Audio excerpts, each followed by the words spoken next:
नमस्कार, मी सोनल तांबे. Global Maharashtra 24 news बुलेटिनमध्ये तुम्हा सर्वांचं स्वागत. पाहूया आजच्या ठळक घडामोडी. फक्त ग्लोबल महाराष्ट्र 24 वृत्तवाहिनीच्या आपल्या हक्काचे विचार. बोला. एमडी ड्रग्समध्ये काय दोनाला अटक केली आहे.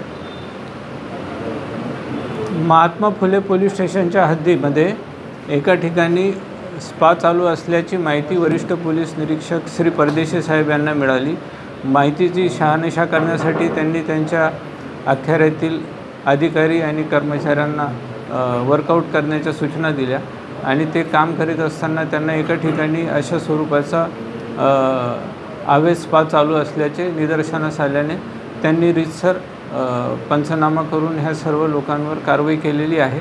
तिथे त्यांना काही महिला मिळून आलेल्या होत्या. त्या महिला त्यांनी रेस्क्यू केलेल्या आहेत तिथून आणि जे चालक होते त्यांच्यावर रीतसर गुन्हा दाखल करण्यात आलेला आहे. पुढील तपास वरिष्ठ पोलीस निरीक्षक परदेशी साहेब यांच्या मार्गदर्शनाखाली महात्मा फुले पोलीस करीत आहेत. यामध्ये 2 आरोपी अटक करण्यात आलेले आहे आणि त्या तपासामध्ये जे निष्पन्न होतील त्यांनाही आरोपण पुढील कारवाई करून अटक करण्याची तजवीज ठेवली आहे. पिटा ॲक्टनुसार गुन्हा दाखल केलेला आहे. गंभीर स्वरूपाचा गुन्हा आहे. किती अल्पवयीन मुली आहेत? अल्पवयीन मुली नाही मिळून आलेल्या आहे. त्याच्यात मेजरच आहे.